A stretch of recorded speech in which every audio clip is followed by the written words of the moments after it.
Apa Kerajaan Negeri Selangor buat minggu lepas? Part 15. Banyak, sangat-sangat banyak. Kerajaan Negeri Selangor tak reti duduk diam dan harus bekerja keras untuk memastikan kemakmuran rakyat negeri ini, khasnya penghuni di negeri ini, terbela dan diangkat kehidupan mereka ke tahap seterusnya. Sebabkan terlampau banyak, Radar Selangor macam biasa, ambil top 5 sajalah. Pertama, kita mulakan dengan Menteri Besar Selangor sendiri, yakni Datuk Seri Aminuddin Shahri. Cokiang tak cokiang lah Aminuddin Shahri.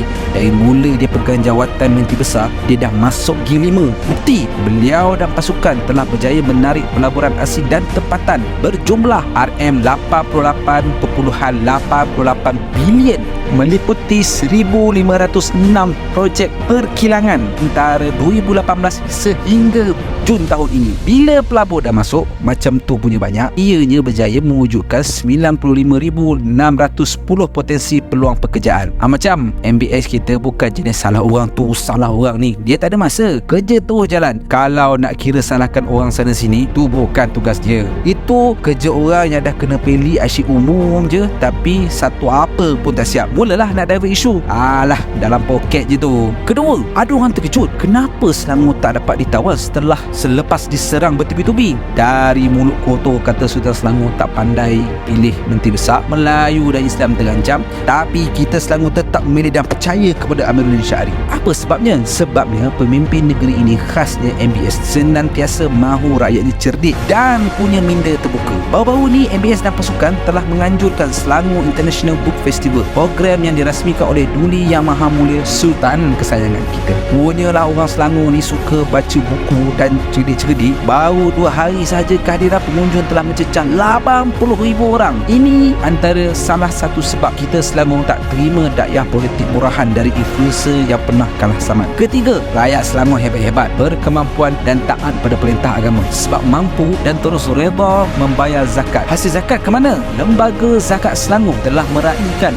44 asnaf yang berjaya dalam pendidikan perniagaan pada Majlis Anugerah Asnaf Cemerlang 2023. Mereka yang diraihkan adalah mereka yang amat cemerlang dalam SPM, STPM, Sijil Tinggi Agama Malaysia, Pelajar Cemerlang Institut Pengajian Tinggi, Anugerah Mahasiswa Mualaf Cemerlang, Usahawan Mualaf Cemerlang dan Usahawan Berjaya. Semuanya adalah untuk menaikkan semangat pelajar-pelajar ini dan penerima anugerah ini untuk terus cemerlang dan keluar dari golongan asnaf. Hebat Lembaga Zakat Selangor. Keempat, Selangor ni tak suka retorik jerit-jerit nak bela Islam. Pimpinan Selangor, dia cakap dia terus buat. Atas sebab itu, rakyat Selangor tetap memilih Kerajaan Perpaduan Madani. Minggu lepas, Exco Agama Islam Dr. Fahmi Ngah berkata, Kerajaan Negeri bercadangan menaik 14 buah masjid di 9 daerah menerusi program Kembara Masjid Selangor bermula Januari tahun depan. Antara penambaikan itu ialah pembaikan infrastruktur tertumpuk di rumah ibadat yang menjadi tempat persinggahan utama penduduk dan musafir. Sebagai contoh, antaranya kawasan Sabak Enam. Ini sekaligus menjadikan masjid-masjid di kawasan Selangor kekal bersih, kemas dan berpah. Kelima, Selangor maju. Selangor banyak kilang. Selangor paling banyak kawasan industri. Selangor paling banyak kawasan pertanian. Selangor paling ramai penduduk yang datang dari Kelantan hingga Sabah. NBS mengambil serius isu perubahan iklim dan cuaca ekstrim yang menyebabkan